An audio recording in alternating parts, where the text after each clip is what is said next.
चलो स्टार्ट करते हैं लीनियर कॉन्फिगरेशनल जनरेटर से। Linear configurational generator means LCG।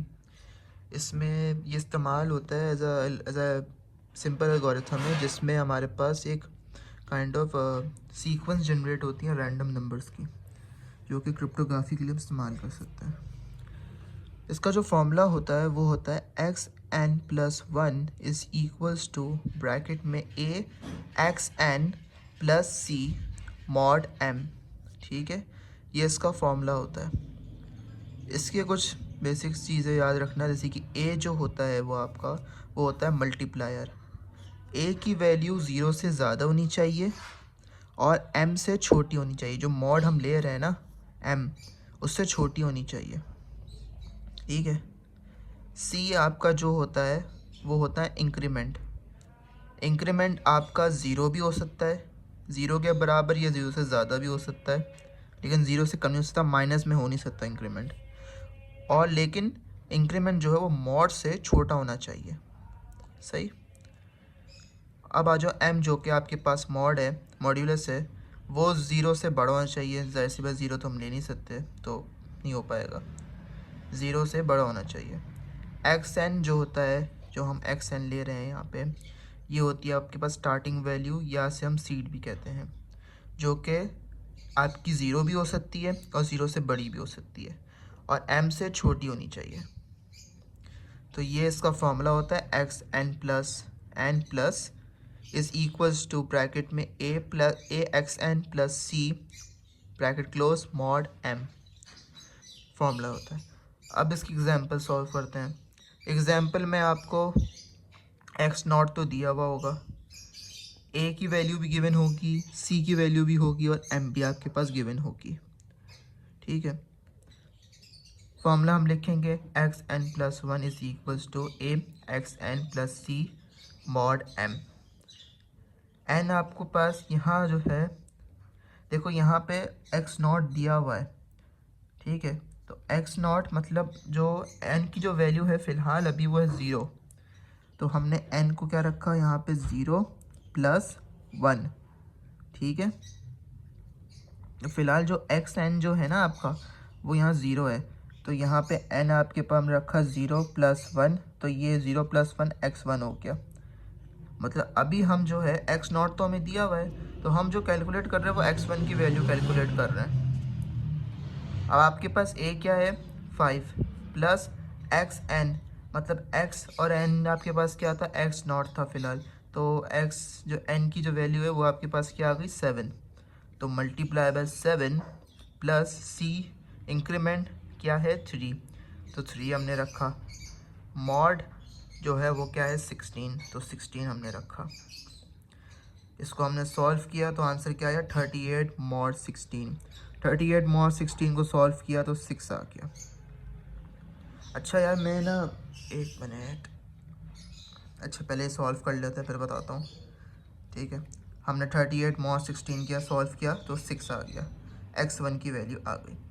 अच्छा, सवाल में अगर हमें गिवन होगा कि हमें कहाँ तक निकालना है, अगर हो सकता है सवाल आपको वैल्यूज़ दे दे और कहें कि आप x3 तक वैल्यू निकालो, तो x0 तो निकला हुआ था, x1 हमने निकाल लिया। अब इसी से हम x2 और 3 भी निकालेंगे। कैसे निकालेंगे, यही फॉर्मूला वापस पुट करेंगे। अब यहाँ पे x1 आ चुका है ना, x1 को रखते हुए हम भी सॉल्व करेंगे। तो n आपके पास हमने पहले 0 रखा था, तो हम यहाँ लिखा 1+1 इज़ इक्वल्स टू a की वैल्यू 5 प्लस a की वैल्यू 5 मल्टीप्लाई बाय xn, तो अब हमारे पास हम यहाँ 6 रखेंगे, प्लस c की वैल्यू 3 मॉड 16। सॉल्व करेंगे तो आंसर क्या आया 33 मॉड 16। ठीक है, तो n आपके पास फ़िलहाल तो 0 था, हमने इसलिए यहाँ पे 0+1 किया तो 1 हो गया था। अभी हम यहाँ हमारे पास x1 आ चुका है, तो n यहाँ पे, तो यहाँ 0 नहीं, हम यहाँ रखेंगे x1+1, तो ये x2 हो जाएगा। तो x2 की हमने कैलकुलेट किया तो क्या आ गया 1 आ गया। अब x2 भी आ चुका है, अब हम x3 निकालेंगे x2 को रखते हुए, तो हमारे पास xn क्या हो गया 2+1, तो ये हो गया x3। a आपके पास था 5 और xn जो था वो था 1, प्लस सी की वैल्यू 3 एंड मॉड 16, इसको कंप्लीट करेंगे तो a मॉड 16, तो आंसर आ गया x3 की वैल्यू 8 आ गई। तो सर हमें कहीं से बता सकते हैं, हो सकता है सर बोल दें कि x4 तक निकालो, x5 तक निकालो। तो अगर कोई रेंज नहीं दी हुई हो तो मिनिमम बस 3 तक निकाल के काफ़ी है आपके पास। तो हम क्या करेंगे, लिख देंगे जनरेटेड सीक्वेंस आपके पास x0 की क्या, x0 की पहले क्या आई 7, फिर x1 क्या आया 6, x2 क्या आया 1 और x3 क्या आया आपके पास 8। तो हम यहाँ पे एक हमारे पास सीक्वेंस बन गई। तो x0 6, फिर x1 6, sorry x0 7, x1 6, x2 1 and x3 8। ये आपकी एक जनरेटर सीक्वेंस बन गई। तो ये आपके पास था लीनियर कॉन्करेंशनल जनरेटर। अच्छा, एक बेसिक चीज़ बता दूं कि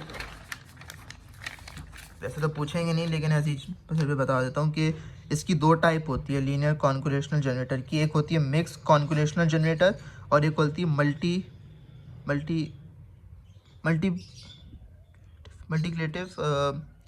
मल्टीप्लेटिव कॉन्करेंशनल जनरेटर। इसमें बस फ़र्क ये होता है कि हमने पूरा जो कैलकुलेट किया वो था मिक्स कॉन्करेंशनल जनरेटर। मल्टीप्लिकेटिव में क्या होता है कि आपके पास जो सी की वैल्यू है, मतलब इंक्रीमेंट होता है, वो ज़ीरो होता है। तो हम यहाँ पे इसमें सी की वैल्यू मेंशन नहीं करते। तो क्योंकि इस वाले टाइप में मल्टीप्लिकेटिव में आपके पास इसमें सी की जो वैल्यू होती है वो ज़ीरो होती है, तो हम यहाँ सी को मेंशन नहीं करते। ठीक है, तो ये आपके पास होता है दो टाइप्स पे। वैसे पूछेंगे नहीं, लेकिन मैंने ऐसे जनरल नॉलेज के लिए बता दिया। अच्छा, अब मैं मेन सवाल पे आ जाऊँ कि भाई ये कुछ लोग पूछते हैं मॉड कैसे निकलता है। तो इसका तरीका मैं बताता हूँ। देखो यहाँ लिखा है 33 मॉड 16, जो कि 1 आ रहा है। कैसे आ रहा है मैं बता देता हूँ, बल्कि नहीं पहले ये बताता हूँ 38 मॉड 16 कैसे आ रहा है। सबसे पहले 38 को डिवाइड कर दो 16 से, आंसर क्या आ रहा है 2.375। ठीक है, अब पॉइंट से पहले वाली वैल्यू को यहाँ आ रहा है 2.3, तो आंसर को माइनस कर दो 2 से, आंसर क्या आया आपके पास 0.3। अब जो आंसर आ रहा है ना, इसको मल्टीप्लाई कर दो वापस किससे 16 से मल्टीप्लाई कर दो। देखो 6 आ गया, तो ये जो 6 था ये आपके पास आंसर था। ठीक है, अब वापस करते हैं 33 मॉड 16 कैसे निकालना है। तो 33 डिवाइड बाय 16, आंसर क्या आया 2.3। तो माइनस करा 2 से, माइनस किया 2 से, then answer 16.5 multiply by 16, answer 1 आ गया। इसका आंसर 1 आ गया। और ज़ाहिर सी बात है 16 से कोई छोटा नंबर आ रहा है 7 8 9 10, तो ज़ाहिर सी बात है वही वाला नंबर वापस आ जाएगा। जैसे 8 मॉड 16 है, 16 से छोटा आ रहा है ना 8, तो हम इसका आंसर 8 ही होगा। ठीक है, अगर कोई बड़ा नंबर आ रहा है 13 आ रहा है 23 आ रहा हो, 16 से बड़ा आ रहा हो, तब हम कैलकुलेशन करेंगे। लेकिन 16 से अगर छोटा ही नंबर आ रहा है तो वही हम नंबर वापस आ जाएगा, वही आंसर हमारा आंसर होगा हमारा नंबर। तो यह था आपके पास क्या लीनियर कॉन्वोल्यूशनल जनरेटर।